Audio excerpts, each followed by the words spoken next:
La période de la mort de Jésus-Christ, on nous a lu dans l'Évangile selon Matthieu au 27e chapitre que Jésus-Christ, avant de rendre l'âme, il y a des événements qui ont commencé. La nuit est tombée en plein jour.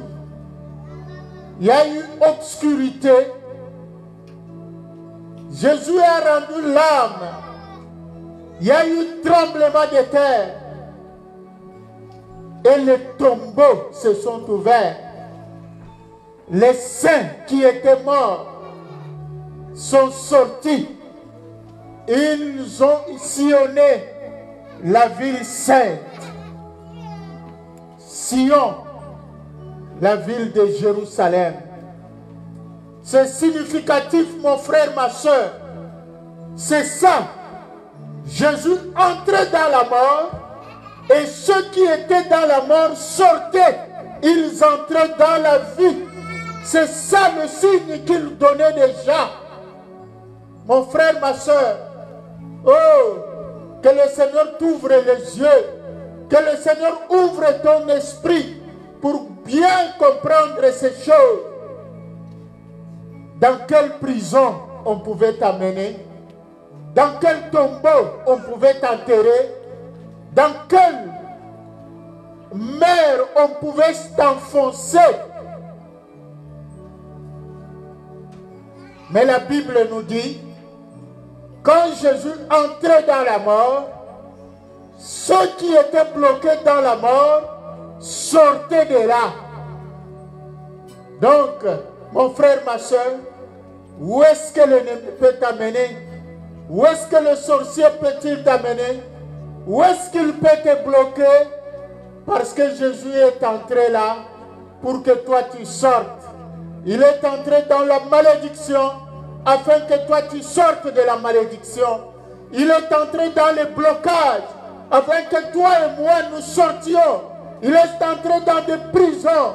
La Bible nous dit, il est descendu même dans les lieux de la profondeur de la mort. Il est descendu dans les abîmes. Il a dépouillé les principautés, les dominations et les princes des ténèbres. Il a libéré les captifs. Oui, mon frère, ma soeur.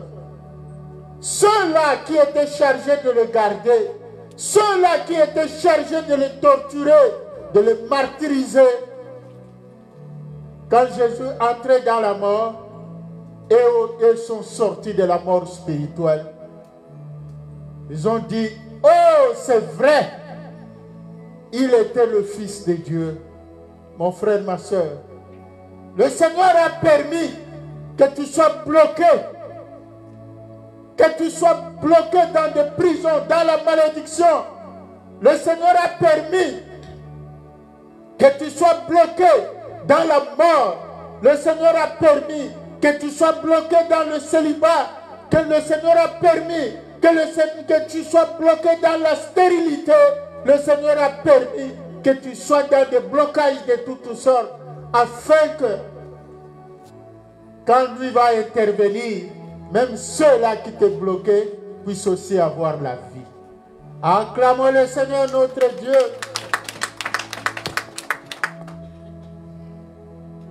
Nous lisons dans 1 Corinthiens 5, le 7e verset. Nous lisons avec le berger 1 Corinthiens 5, verset 7.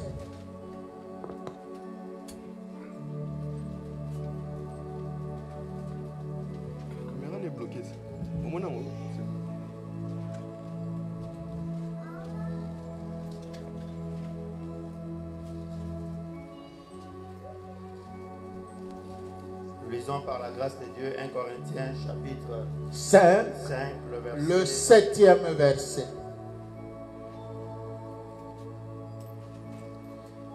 La pâte tout entier,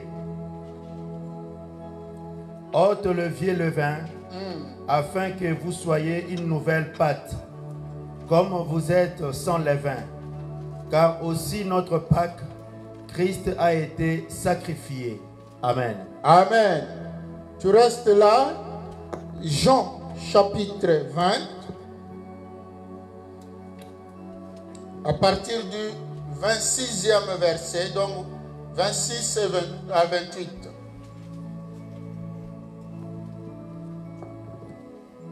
Ne les croirez point.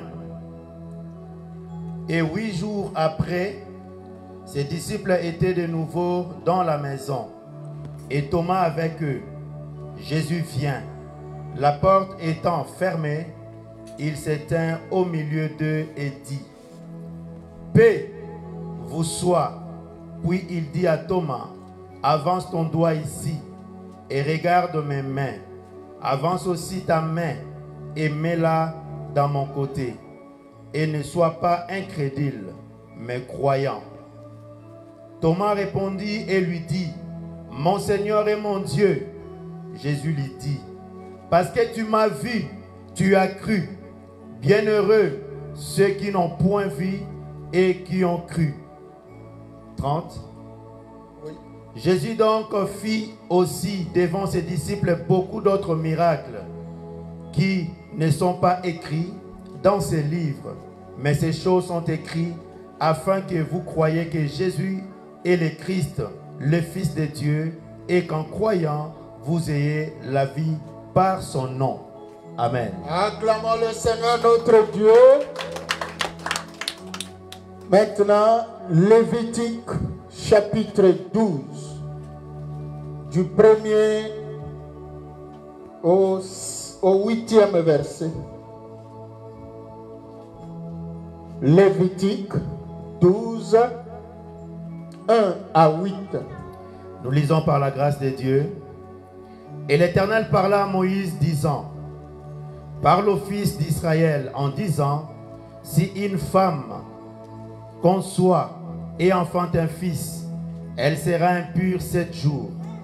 Elle sera impure comme au jour de l'impureté de ces mois. Et au 8e jour, on circoncira la chair du prépuce de l'enfant, et elle demeurera 33 jours dans le sang de sa purification. Elle ne touchera aucune chose sainte et ne viendra pas au sanctuaire jusqu'à ce que le jour de sa purification soit accompli. Et si c'est une fille qu'elle enfantait, elle sera impure 2 semaines comme dans sa séparation, et elle demeurera 66 jours dans le sang de sa purification. Et quand le jour de sa purification sera accompli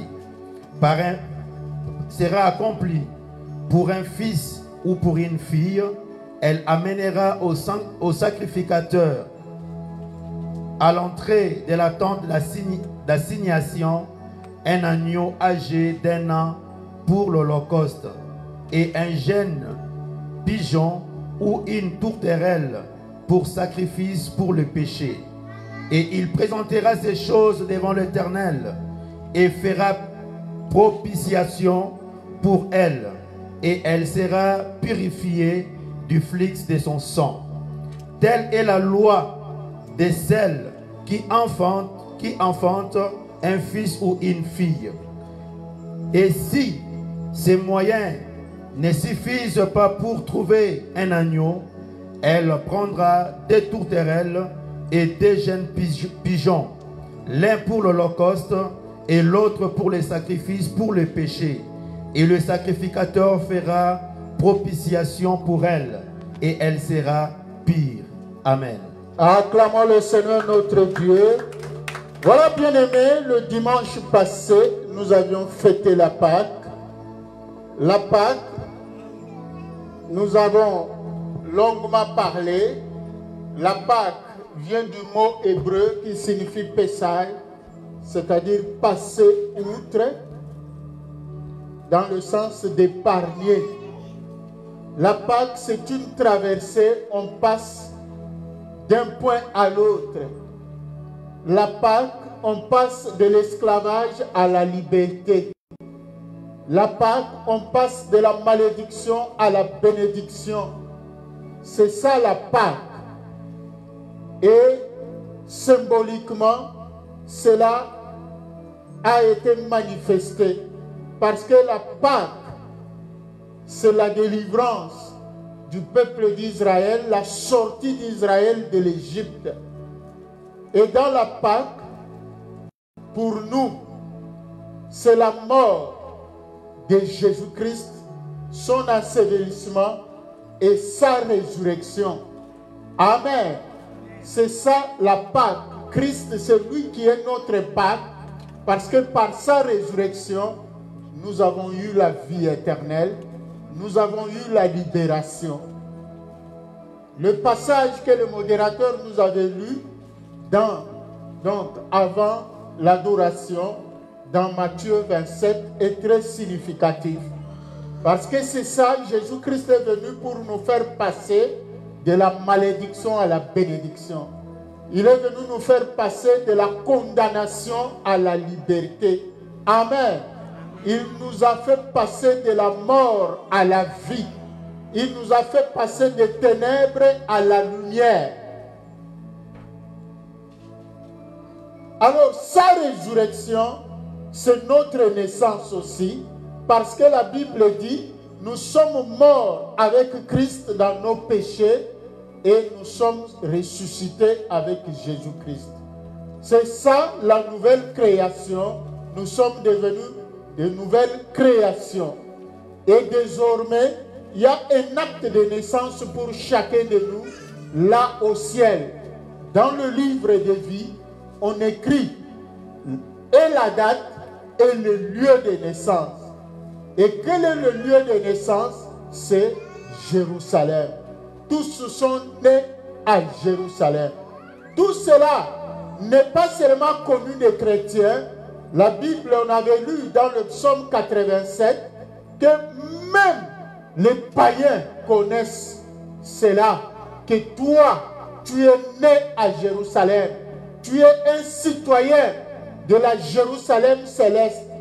Voilà pourquoi nous devenons, comme dans Galates chapitre 3, 27 à 28, si vous êtes à Christ, vous êtes la postérité d'Abraham, les descendants de Jacob. Parce que nous sommes membres de l'alliance abrahamique. Amen. Celui avec qui Dieu a signé alliance, c'est Abraham. Donc c'est dans cette généalogie-là, dans cette lignée-là, que Christ est né. Et puisque Christ est né de cette lignée-là, c'est prophétique, c'est pour nous amener, nous, dans cette alliance-là, nous qui sommes des branches sauvages.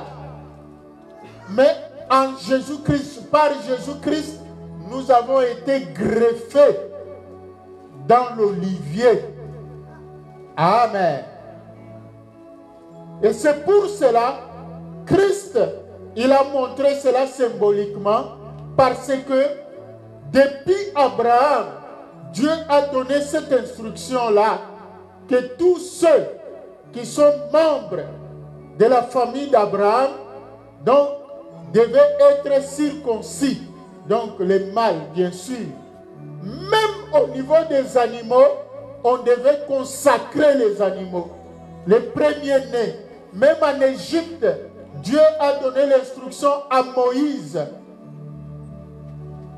Non seulement tu vas sortir mon peuple de l'Égypte, mais tu vas aussi consacrer tout premier-né mâle jusqu'aux animaux. Et c'est une loi que Dieu a donnée, qu'au 8e jour, tout garçon né devait être consacré. Jésus-Christ, c'est lui notre Pâque. Il est mort, il a été enseveli, il est ressuscité le 3e jour. Mais avant de continuer, laissez-moi vous donner une précision. Parce qu'il y a beaucoup de confusion dans les têtes des enfants de Dieu que vous êtes. Beaucoup se demandent, Pâques, est-ce que c'est avec S ou sans S? Vous savez, le mot Babylone signifie confusion. C'est ça la signification de Babylone. Semer la confusion dans les esprits des enfants de Dieu. Notre Pâques à nous, la Pâques que Dieu a instituée, c'est la Pâques sans S à la fin. Il n'y a pas plusieurs Pâques, il n'y a qu'une seule Pâques. La Pâques sans S, sans vous faire entrer, vous perdrez beaucoup de temps, mais je voudrais vous donner une idée comment cela a commencé. À Babylone, il y avait beaucoup de divinités. Excusez-moi.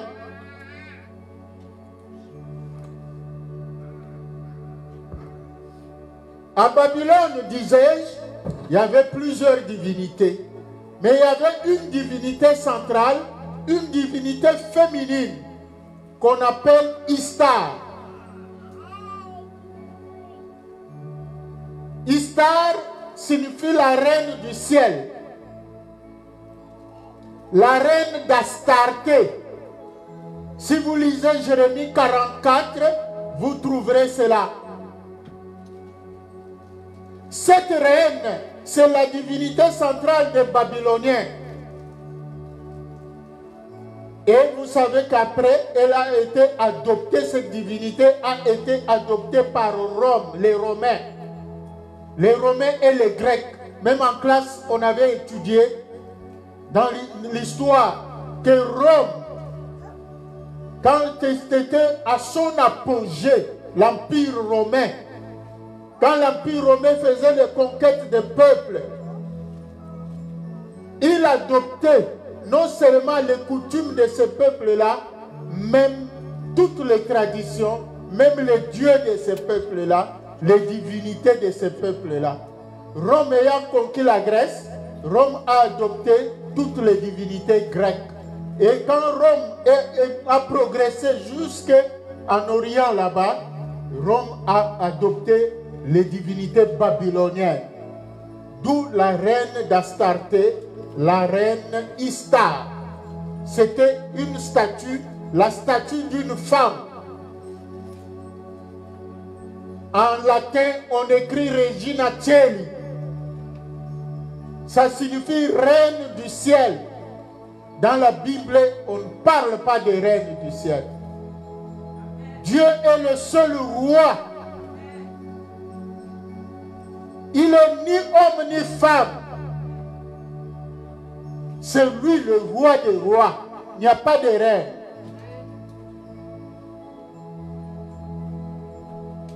Retenez bien, Babylone signifie confusion. On crée la confusion, le mélange. On veut vous mélanger. Faites attention aux zèles amers.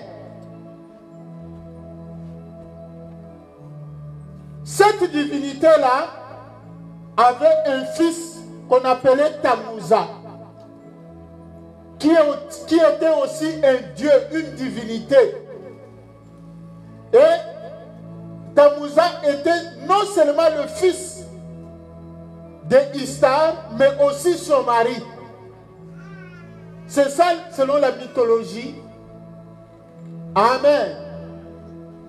Et qu'est-ce qui s'est passé selon la mythologie? Quand Tammuz est mort, la reine Istar l'a ramené à la vie. Voilà pourquoi on fête la résurrection de Tammuz. Amen. Faites attention. Et c'est souvent, généralement, le 21 mars, tout ça. C'est pour cela, la Pâques. Beaucoup qui appellent Pâques en anglais Easter. C'est une erreur. Easter, ça signifie Istar en anglais. C'est-à-dire reine du ciel. notre Pâques, ça s'appelle Pâques.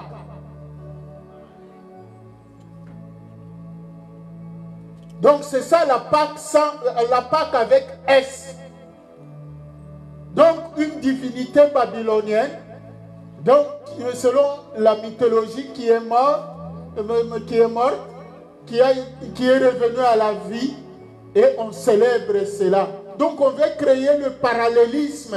Le diable, depuis qu'il a été chassé du ciel, il a créé un royaume parallèle au royaume de Dieu. Donc l'enfant de Dieu, que vous êtes les enfants de Dieu, soyez avertis. Ne suivez pas n'importe quoi. Qu'on ne vous amène pas dans des philosophies inutiles.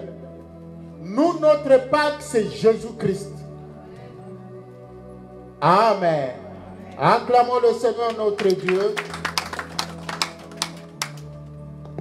Donc là, c'était une parenthèse. L'Esprit m'a mis à cœur de parler, de vous ouvrir un peu l'esprit, de vous éclairer un peu sur ce point-là, parce que beaucoup se demandent tantôt Pâques avec S, tantôt Pâques sans S. Il y a beaucoup de théories, mais la réalité, la Pâques, depuis que les Juifs avaient fêté la Pâques en Égypte, la Pâques que Dieu a instituée, c'est la Pâques sans S. Et c'est toujours cette Pâques-là pour nous. Maintenant, aujourd'hui, nous sommes au 8e jour. On nous a lu dans Lévitique, la loi de Moïse disait que lorsqu'une femme mettra au monde un enfant, garçon, la femme doit se purifier pendant 40 jours. C'est ça qui signifie Jésus-Christ a mis au monde l'Église. Amen. Nous sommes nés en Jésus-Christ. Voilà pourquoi on nous appelle fils de Dieu, fille de Dieu en Jésus-Christ. Voilà pourquoi nous nous appelons frères et sœurs en Christ. Amen. Donc spirituellement, c'est ça qu'il faut comprendre. Que nous sommes nés donc avec Christ, donc en lui, le jour de sa résurrection. C'est pour cela dimanche passé nous avions parlé, la résurrection de Christ, c'est notre nouvelle naissance. Nous sommes nés. Christ, quand il est ressuscité, il est apparu à beaucoup de gens le même jour. Mais 8 jours après, il est encore apparu aux disciples. Et cette fois-là, il s'est adressé à Thomas. Parce que Thomas, quand Christ était apparu le jour de sa résurrection aux disciples, Thomas n'était pas avec eux ce jour-là. Quand on lui a raconté, il a dit, moi je ne peux pas croire. Est-ce que réellement vous l'avez vu lui? Puisque la réalité c'est quoi? Bien que Christ avait dit à ses disciples que je mourrais, mais au 3e jour de mon enterrement je ressusciterai. Mais malheureusement, tout ça, ils avaient tous oublié. C'est dans ce contexte-là qu'il faut comprendre le problème de Thomas. Parce que tous les disciples, personne ne se souvenait que Christ allait ressusciter. Personne ne croyait encore. Pour eux, Christ, on l'a tué, il est mort, c'est fini. Donc les choses sont arrêtées là. Vous pouvez lire même l'histoire des disciples de Jésus qui étaient inquiets, qui se plaignaient. Amen. Vous pouvez lire l'histoire même des femmes qui sont allées à la tombe. Marie de Magdala qui s'inquiétait, qui pleurait parce que le corps n'était plus là dans la tombe. Elle avait tout perdu, que non, il avait dit qu'il ressusciterait. Parce que le moyen que les ennemis avaient utilisé pour sa mort, d'abord c'était cruel. Non seulement ça, ils ont percé son côté Non seulement ça, ils ont mis une grosse pierre. Une pierre qu'on ne peut pas facilement rouler. Il faut une grue pour soulever cette pierre-là. Alors tout ça rendait impossible dans les esprits, même des apôtres, qu'ils pouvaient ressusciter, qu'ils pouvaient sortir de là. Parce que tout le monde se disait, même si Dieu lui fait grâce, il se réveille là dans la tombe. Mais comment va-t-il sortir? Parce qu'il y a une grosse pierre. Amen. Dieu dit, vos pensées ne sont pas mes pensées. Et ce jour-là, c'était la panique. Surtout dans le milieu des dignitaires de l'époque. Parce que les militaires leur ont raconté, ils leur ont dit la vérité, qu'il est sorti. Les femmes en allant au tombeau, elles étaient inquiètes, elles se demandaient qui va nous rouler la pierre. C'est cette inquiétude que chacun de nous a devant des difficultés, devant des blocages, devant tout ce qu'on considère comme impossible. Amen. Mais quand elles sont arrivées, la pierre était déjà roulée. Donc c'est tout ça qui tournait dans la tête de Thomas. Quand bien même on lui a dit que Christ est ressuscité, nous l'avons vu. Il a dit non, moi, pour que je croie, il faut que je le voie. Non seulement le voir, il faut que je touche là où on avait troué ses mains par des clous. Il ne savait pas qu'il a oublié que Christ est Dieu. Il entendait tout ça. C'est pour cela, au 8e jour, Jésus-Christ est apparu aux disciples. Directement, il s'est adressé à Thomas. Thomas, avance, mets ta main là, dans ma main. Amen. Thomas, c'est toi et moi. Amen. Thomas, c'est toi et moi. C'est vrai. Peut-être nous sommes encore incrédules. C'est vrai. Peut-être nous sommes partiellement incrédules. Sur tel aspect de ta vie, tu crois que le miracle est possible. Peut-être sur un autre aspect de ta vie, tu ne crois pas. Amen. Et Jésus a dit, heureux ceux qui ont cru sans avoir vu. C'est-à-dire toi et moi aussi, nous sommes heureux parce que nous n'étions pas là, mais nous croyons. Amen. Le miracle, c'est pour toi, ma soeur, c'est pour moi. Parce que c'est ça la prophétie de Jésus-Christ. Heureux ceux qui ont cru sans avoir vu.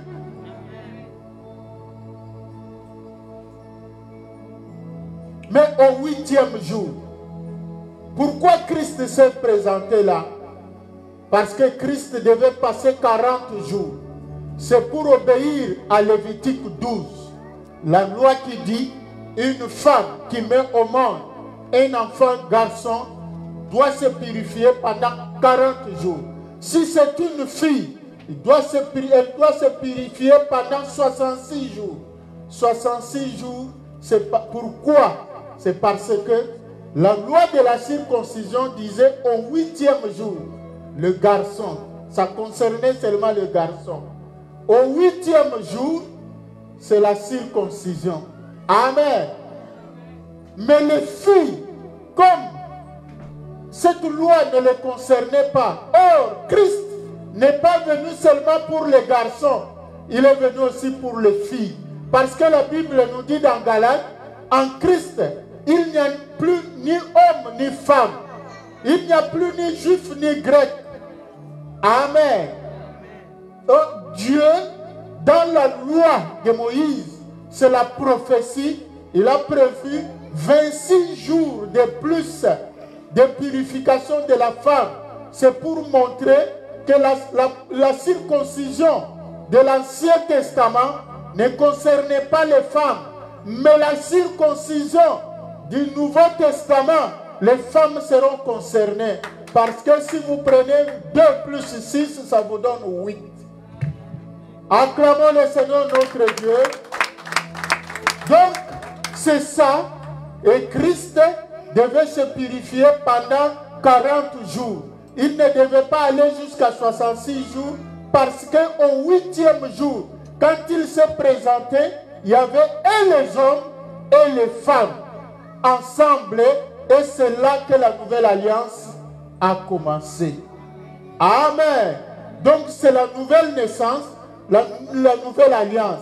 Nous sommes nés en Christ le jour de sa résurrection, et au 8e jour, il est venu nous circoncire. C'est la circoncision, non de la chair, où on devait couper le prépuce, mais c'est la circoncision de la foi. Voilà pourquoi Jésus-Christ a prévu cette scène-là avec Thomas. Amen. Ce n'est pas par hasard. Thomas n'était pas idiot, mais c'est l'Esprit de Dieu qui conduisait ces choses pour montrer que la vraie circoncision, c'est la circoncision de la foi.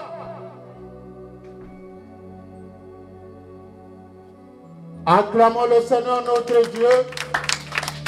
Et la circoncision de la foi ne concerne pas seulement les hommes, elle concerne aussi les femmes. Toute personne qui croit verra la gloire de Dieu. Amen. Donc, c'est le 8e jour, c'est notre circoncision. C'est notre entrée dans la nouvelle alliance. Parce que la circoncision, à l'époque, ça signifiait, c'est l'entrée de la personne dans l'alliance abrahamique.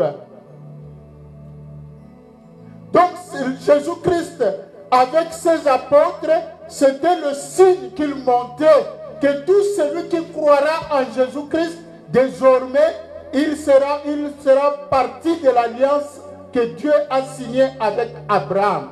Et il deviendra la postérité d'Abraham, descendant de Jacob. Par conséquent, toutes les bénédictions que Dieu a promises à Abraham lui seront aussi accordées. Donc, tu as droit de revendiquer ces bénédictions-là. La Bible dit, la sorcellerie ne peut rien contre Jacob, ni la divination contre Israël. Donc, toi, par ton alliance, donc, en Jésus-Christ, la sorcellerie ne peut rien. Tu n'as pas à craindre.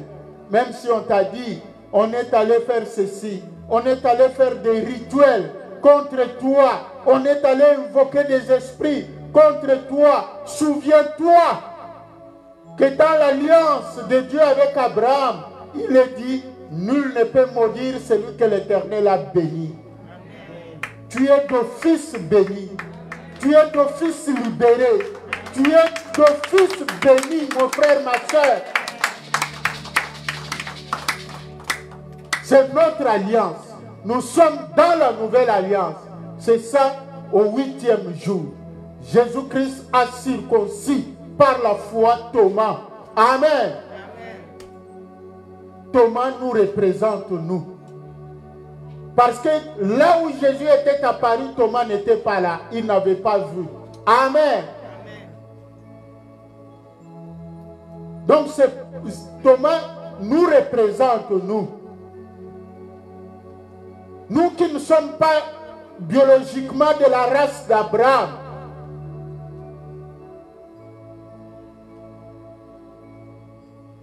Nous qui sommes circoncis par la foi. Et c'est ce jour-là, Thomas qui a marché avec Christ, qui a mangé avec Christ. Mais c'est seulement ce jour-là qu'il a appelé Jésus-Christ Dieu. Mon Dieu, mon roi. Mon Dieu, mon Seigneur. Amen. Heureux ceux qui ont cru sans avoir vu. Donc c'est ce jour-là que Christ nous a déclaré. Amen. Donc c'est notre circoncision, mon frère, ma soeur. Quelle que soit la malédiction de la famille, quels que soient les liens de la famille, ou de votre clan, ou de la tribu, toi tu n'es plus de cette tribu-là. La Bible dit, Christ nous a rachetés de toute tribu, de toute langue. Il nous a rachetés. Acclamons le Seigneur notre Dieu. Dieu est bon. Mon frère, ma soeur, chantons les louanges de Dieu. Exaltons notre Dieu, car nous sommes membres de l'alliance, la nouvelle alliance. Nous sommes dans la nouvelle alliance. L'alliance de la lumière. L'alliance de la bénédiction. L'alliance de l'épanouissement. L'alliance de la paix. L'alliance de la joie. Acclamons le Seigneur notre Dieu. Nous invitons le berger pour nous conduire à un moment de prière.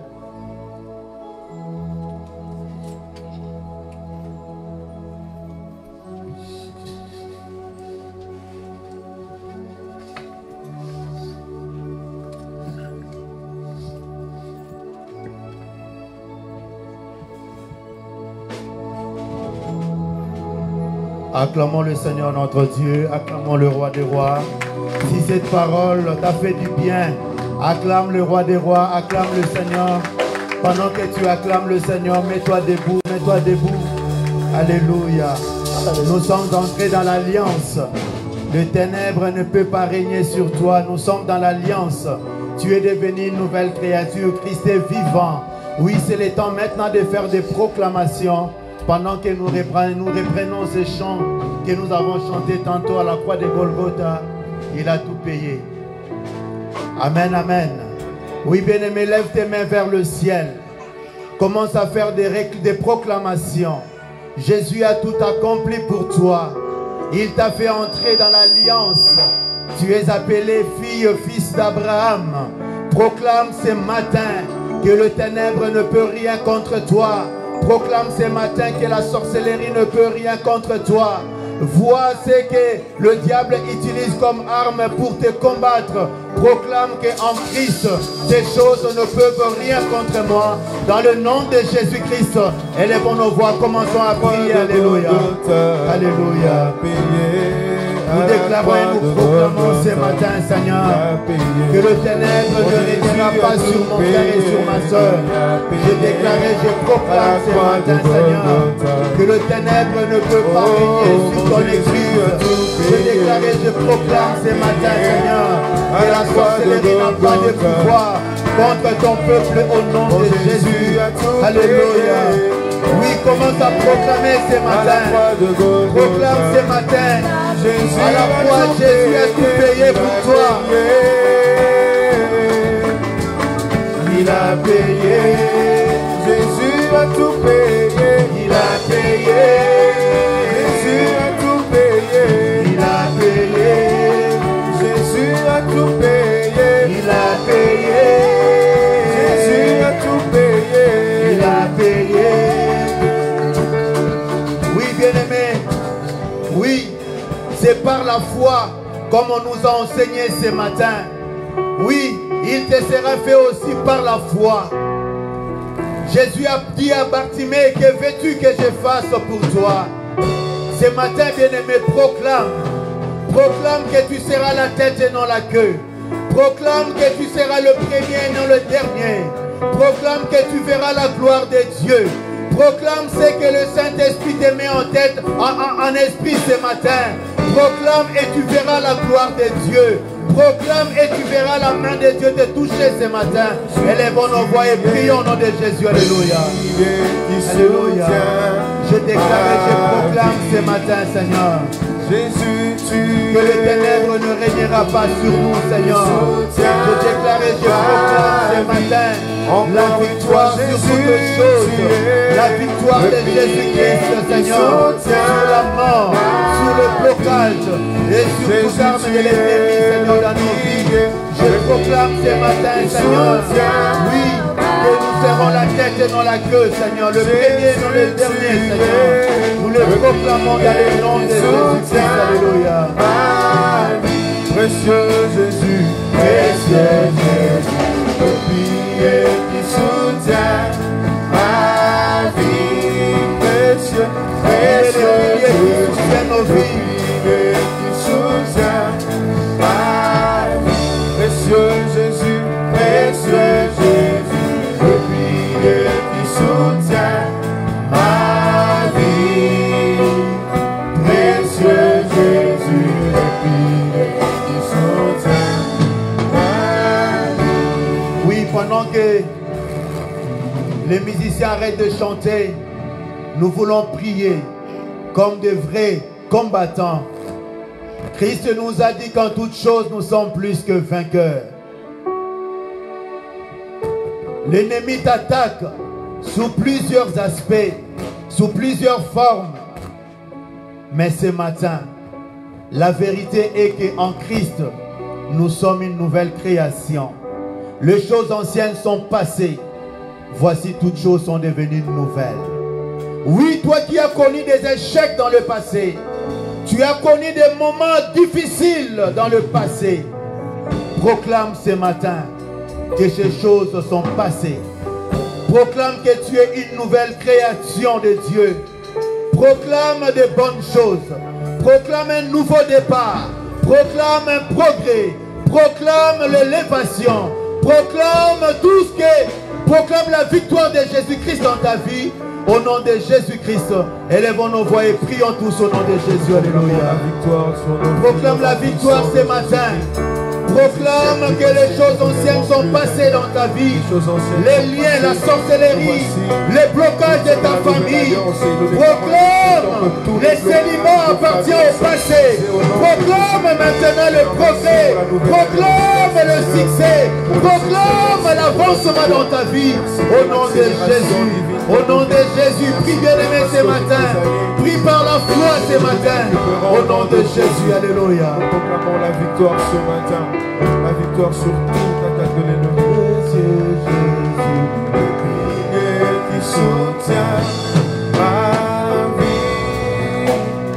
Précieux Jésus, le pilier qui soutient ma vie. Oui, Seigneur. Dans la vie de ma soeur, dans la vie de mon frère, nous proclamons la puissance de la résurrection de Christ. Et cela au nom de Jésus. Que la puissance de la résurrection de Christ fasse tomber toutes les lois de condamnation. Tout ce qui condamnait mon frère, ma soeur, tout ce qui condamnait nos enfants, Seigneur, nous le déclarons caduc. Et cela au nom de Jésus. Au nom de Jésus. Seigneur, car il est écrit que toutes les lois, toutes les ordonnances qui nous condamnaient et qui subsistaient contre nous ont été déchirées. Nous proclamons la liberté dans la vie de ma soeur, dans la vie de mon frère. Nous proclamons la paix, nous proclamons ton règne au nom de Jésus. C'est la nouvelle alliance, c'est la nouvelle naissance, c'est la nouvelle vie, c'est la nouvelle dimension, Père. Seigneur, conduis ton peuple dans la nouvelle dimension et que ton nom trouve gloire au nom de Jésus. Amen. Acclamons le Seigneur.